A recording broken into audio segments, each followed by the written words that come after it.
I'm Dane Howard. I haven't always been a design leader. I started off with humble beginnings at the Art Center College of Design. I thought I wanted to be an artist, but I pursued design.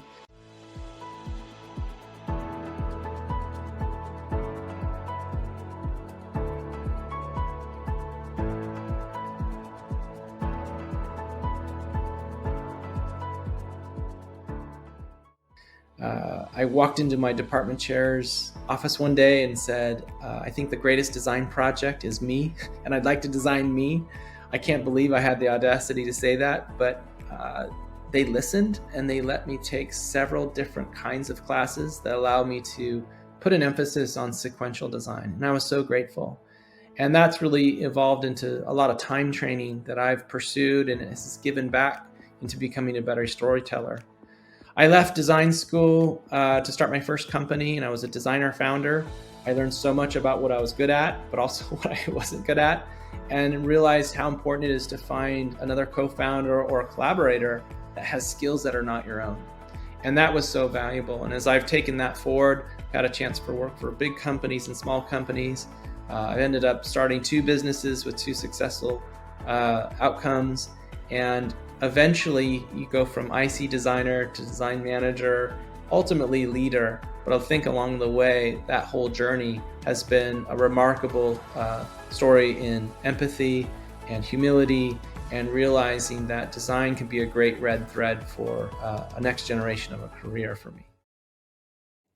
I think you have to work for several great leaders and also bad ones in order to develop and adopt your own philosophy. I really am a proponent of creating cultures of making and being proactive, using the craft of design in order to be proactive to create ripples of stories of opportunity.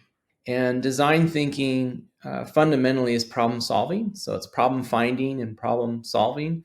And I've learned that there's been great leaders around me that have been very precise at asking great questions. And when I learned about starting to ask questions with the phrase, how might we, it transformed not only the way I thought about problems, but how I even would lead.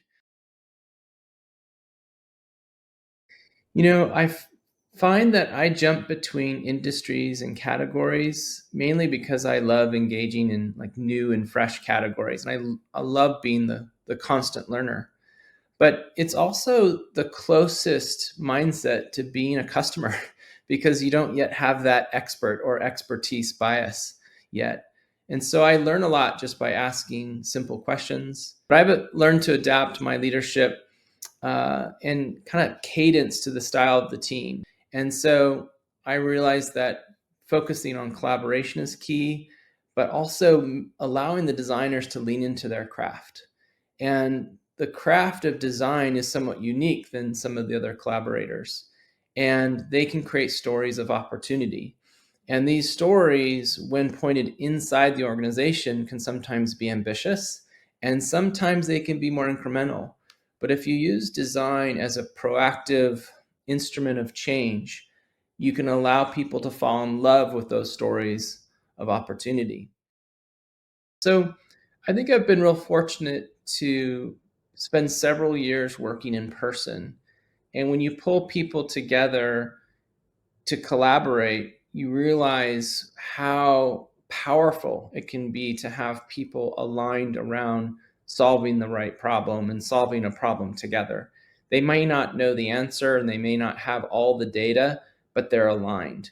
And so I've taken a lot of that into a remote and distributed setting to make sure that we can also create certain practices of aligning around the problem. The second thing is really important is that when you bring together product, how do you actually create rules for generosity when you're actually critiquing the work? How do you lift the work up? How do you use data help to defend the argument you're creating?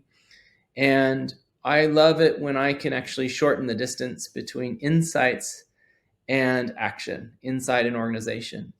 And then I think it's really important to have teams that are cross collaborative. And when they're cross collaborative, they can teach each other. And so ideally, you start to build a team that has overlapping skills. And these can be both hard skills and soft skills. And so when you combine these things together, you can tell and retell a story inside of an organization, and that can build with each retelling. When you become more attuned to serializing ideas together, context becomes really important. And we're always sitting in the context of what happened, what is happening, and what's going to happen. And I just realized that I became a little bit more comfortable of telling stories of things that were relatively complex and communicating them in simple ways. And so the story, in a way, is kind of that that compass that reminds us that this is for a customer. It reminds us that there's an emotional and a human on the other side of this process. And so it's really served us well.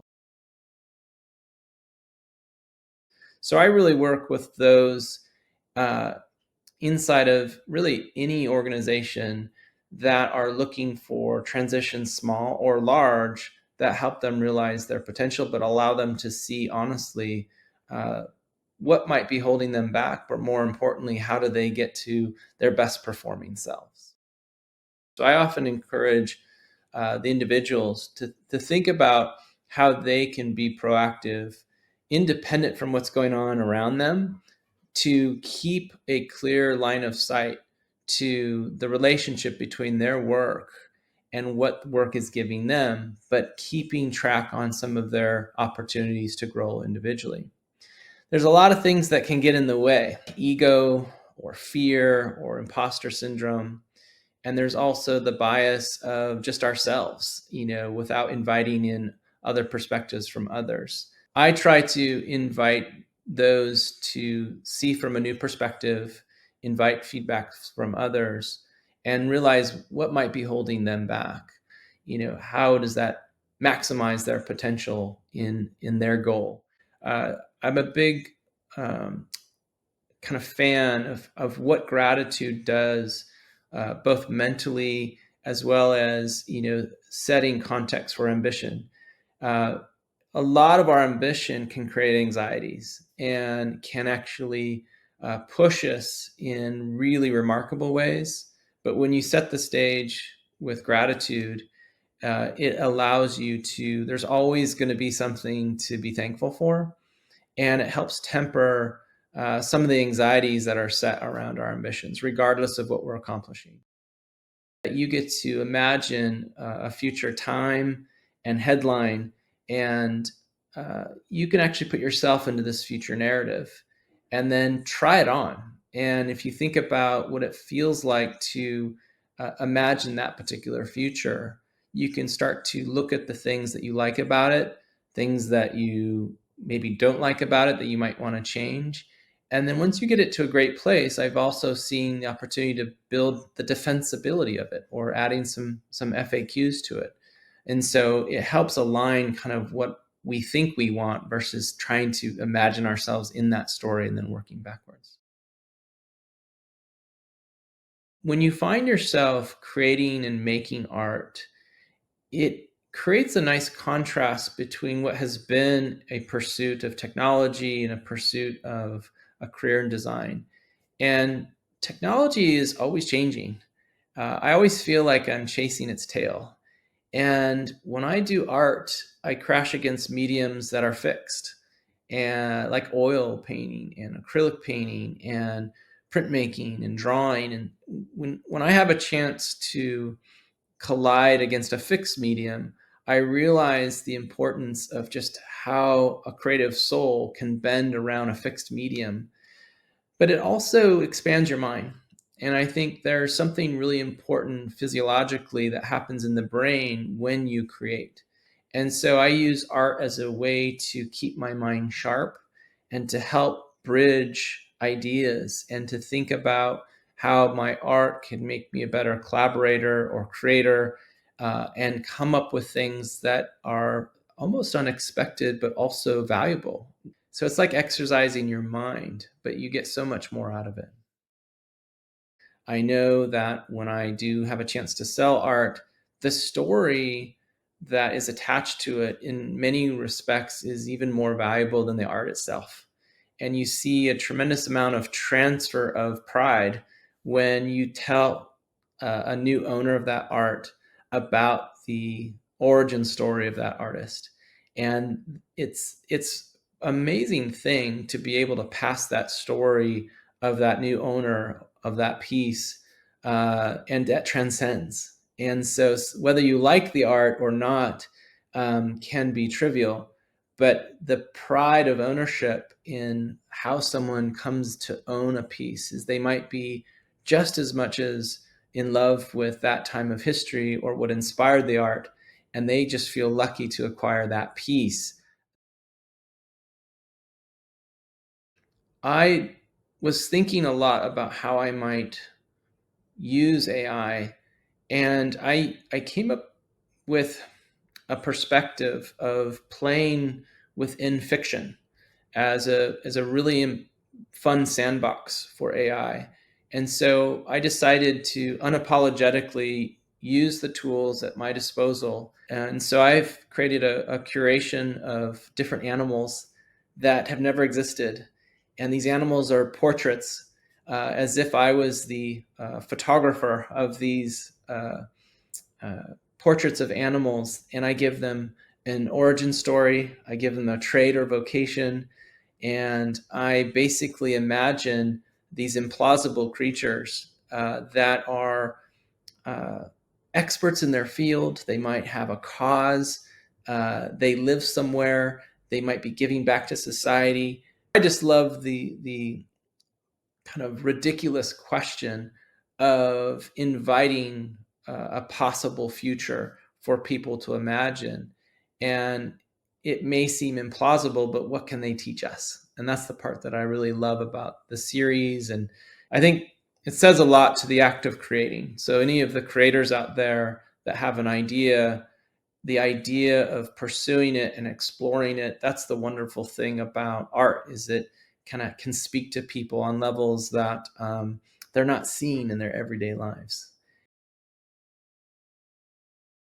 A skunk who is actually born with a DNA alteration that actually changes the chemistry compound in the chemical in the fluid that they create, and is actually 1,000 times more powerful as an aphrodisiac and as a perfume.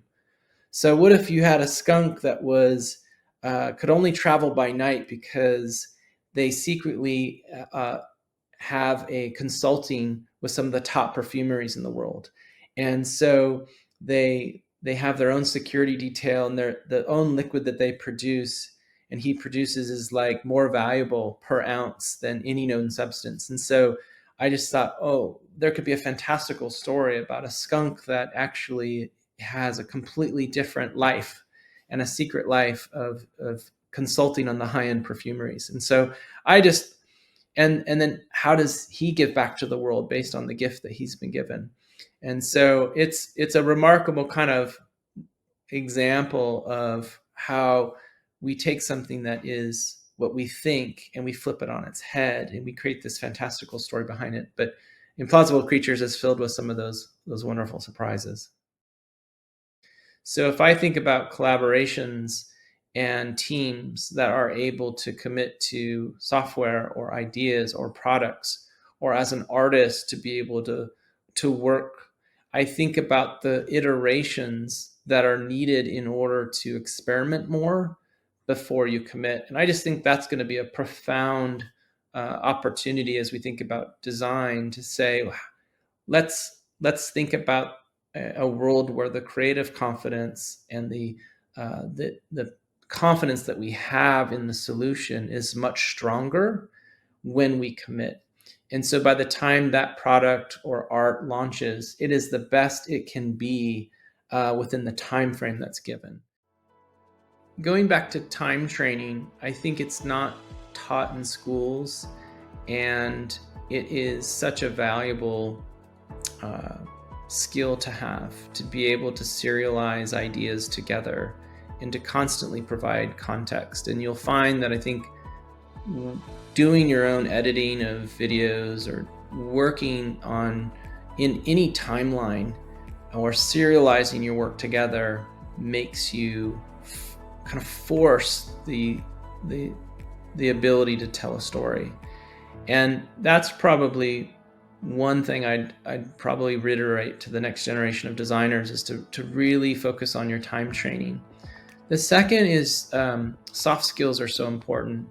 And I say soft skills because as you improve your impact and influence, what's required of you once you create mastery of your work product is all the things that surround that work that relate to communication and negotiation and empathy and collaboration. I've seen phenomenal designers that have a craft and a skill that are far less effective because they haven't spent the time in understanding how that work lives in an environment or has to be collaboratively working with other people. And so the work never sits alone. So I'd say time training and a hard focus on soft skills. And those will serve you till the end of your career for sure.